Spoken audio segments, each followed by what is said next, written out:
కుటుంబానికి ఇస్తున్న ఆదరణ మాట ఏమిటంటే, ఆ ఆదరణ అనే దానిలోనే ఓదార్పు ఉంది, ధైర్యం ఉంది, ప్రోత్సహించాల్సిన విధానం ఉంది, బలపరచవలసిన విధానం ఉంది.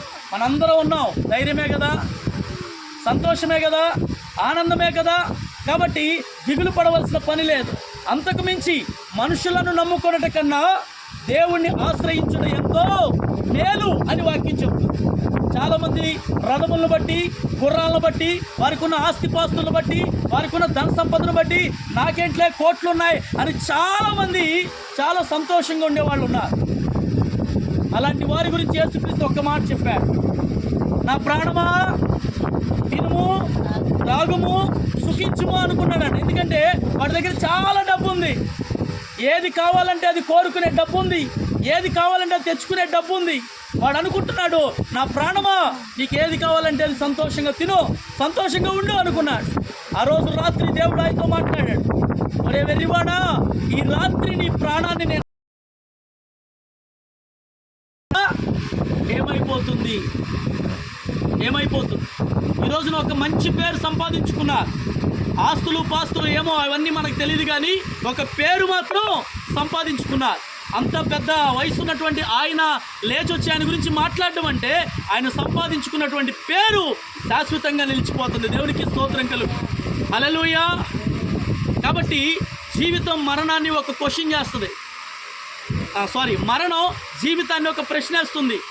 ఎందుకు జీవితము మరణాన్ని ప్రశ్నేస్తుందంటే, మరణం అడుగుతుందంట, నువ్వంటే ఎందుకు అందరికీ ఇష్టం? మరణం జీవితాన్ని అడుగుతుంది, నేనంటే ఎవ్వరికి ఇష్టం లేదు, నా పేరు మరణం. పక్కనున్నటువంటి జీవితం అడుగుతుంది, నువ్వంటే ఎందుకు అందరికి ఇష్టం అని అంటుందంట.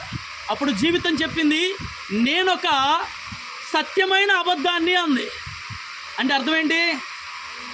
జీవిస్తున్నాం అనుకున్న వాళ్ళు అందరూ శాశ్వత కాలం జీవిస్తాననుకుంటున్నారు, కానీ వారిలో ఉన్నటువంటి అబద్ధం ఏంటంటే వారు చనిపోతారనే విషయం మర్చిపోతున్నారు. అది చెప్పిందంట ఆ జీవితం. నేనంటే అందరూ అసహించుకున్నారు, మరి నువ్వంటే అసహ్యమే. మరణం అంటే ఎవరికైనా ఇష్టం ఉంటుందా? మరణం అంటే ఎవరైనా హ్యాపీగా ఫీల్ అవుతారా? రా నా దగ్గర రా అని కోరుకుంటామా? ఎవరం కోరుకో. అదంటే ఒక భయం. జీవితం అంటే ఒక ఇష్టం, ఒక ప్రేమ. ఎందుకంటే జీవితాంతము కూడా జీవించాలనే ఆశ, కోరిక. ఆది కాలంలో ఆదాము అవ్వ అనే మనుషులను దేవుడు సృజించినప్పుడు, వారికి ఒక ఫలాన్ని ఇచ్చినప్పుడు, అది తినొద్దని చెప్పినప్పుడు, అది తిన్నప్పుడు దేవుడు అక్కడ వారిని ఉంచలేదు.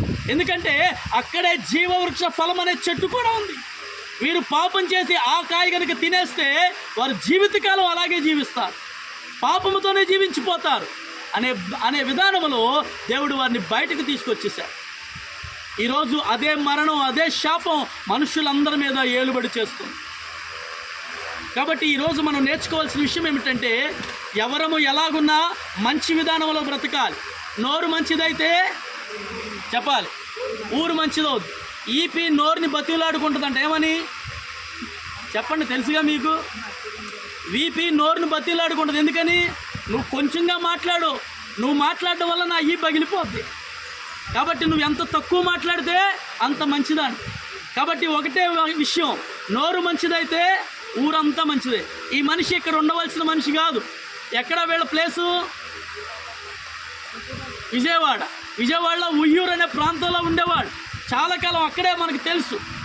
కానీ ఈ స్థలానికి వచ్చినటువంటి కొద్ది కాలంలోనే చాలా పేరు సంపాదించుకున్న విధానం, అది ఉద్యోగరీత్యా వచ్చినా ఏ రీతిగా వచ్చినా కూడా ఒక జీవిత విధాన శైలి అనేది ఆయన మార్చుకున్నటువంటి విధానాన్ని బట్టి ఆ పేరు అలాగున చిరస్థాయిగా నిలిచిపోతూ ఉంది. కాబట్టి ఈరోజు మనం నేర్చుకోవాల్సిన విషయం ఏమిటంటే, ఆదరణ కలిగించాలి. అది దేవుడు మనకిచ్చినటువంటి ఆదరణే అనేకులకు పంచాలి. విద్య నేర్చుకున్నవాడు ఎప్పుడు విద్య వాడిలోనే ఉంచుకోకూడదు. ఏం చేయాలి? పంచాలి. విద్యను ఏం చేయాలి? పంచాలి. అలా పంచితేనే అనేకులు ప్రయోజకులు అవుతారు. వాళ్ళ కప్పెట్టేసుకున్నాడు అనుకో, ప్రయోజనం లేదు. కాబట్టి ఇలా చెప్పుకుంటూ పోతే చాలా విషయాలు ఉన్నాయి. కాబట్టి మరి ఆ విడిచి వెళ్ళిన కుటుంబానికి మనందరం ఒక ఆదరణగా నిలబడదాం. ఆ ఆదరణలో 4 విషయాలు: ఓదార్చాలి, ప్రోత్సహించాలి, ధైర్యపరచాలి, బలపరచాలి. అలాగే వారందరినీ కూడా ఏదో వచ్చాం కదా, ఫంక్షన్ పెట్టారు కదా, 4 మాటలు ఆయన గురించి చెప్పాం కదా, తినేసి వెళ్ళిపోదాం కదా అనుకోవద్దు. ఆ తల్లిగారి దగ్గరికి వెళ్ళాలి, ఆమెతో మాట్లాడాలి, ధైర్యపరచాలి. కుమార్తెను కుమారుణ్ణి వారిని మనం కలుసుకోవాలి, వారితో మాట్లాడాలి, వారిని ధైర్యపరచాలి. ఆ తరువాత ఈ స్థలాన్ని విడిచి మనం, అది ఈ రోజున మనం నేర్చుకునే విధానం. ఈ కొద్ది మాటలు దేవుడు మన వినికిడిలో దీవించును గాక. అందరూ లేచి నిలబడదాం.